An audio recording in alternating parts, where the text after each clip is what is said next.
Aujourd'hui, parlons d'un sujet qui concerne absolument tous les pays du monde, la dette publique mondiale. Contrairement à ce que l'on pourrait penser, les pays les plus endettés ne sont pas toujours les plus pauvres.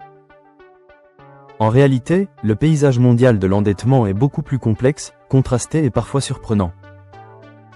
Une récente analyse du site canadien de data visualisation Visual Capitalist nous permet d'y voir plus clair. Selon l'agence de notation S&P P, la dette publique mondiale a atteint un niveau record en 2025 sur 12 300 milliards de dollars, soit près de 11 700 milliards d'euros. Cela représente désormais 70 PER 100 du PIB mondial, un chiffre en hausse continue depuis 2022.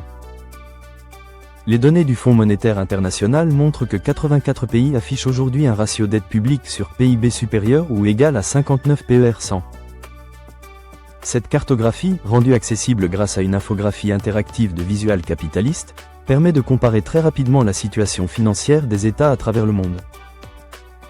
Lorsqu'un pays dépasse les 100 PER 100 de dette par rapport à son PIB, cela signifie qu'il doit plus que ce qu'il produit en une année.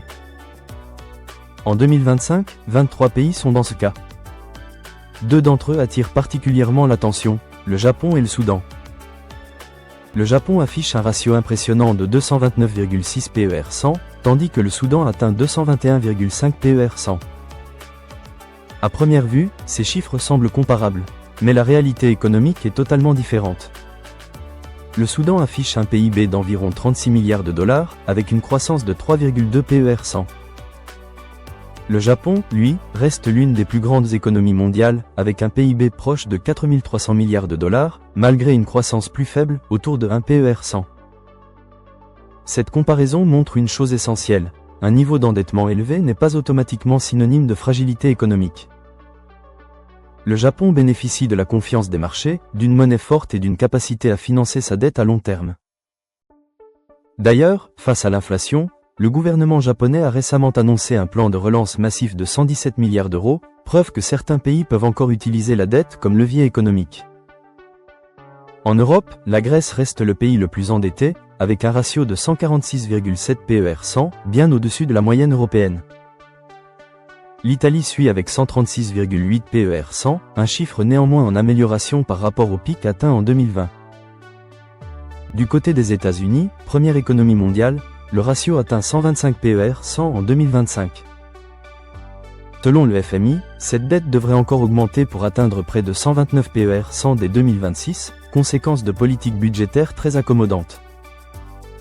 Cette cartographie mondiale de la dette publique pose une question centrale. Jusqu'où les États peuvent-ils s'endetter sans mettre en danger leur stabilité économique? Si certains pays développés parviennent à soutenir des niveaux d'endettement élevés grâce à la croissance et à la confiance des investisseurs, d'autres nations, notamment émergentes, font face à des défis bien plus critiques. Vieillissement de la population, transition écologique, tensions géopolitiques, les prochaines années seront décisives. Comme le rappelle l'analyse de Visual Capitalist, la dette n'est ni bonne ni mauvaise en soi.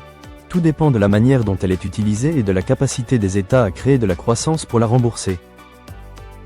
Si cette analyse vous a aidé à mieux comprendre les enjeux de la dette publique mondiale, n'hésitez pas à liker la vidéo, à la partager, et surtout à vous abonner à notre chaîne pour ne pas manquer nos prochaines analyses économiques et financières.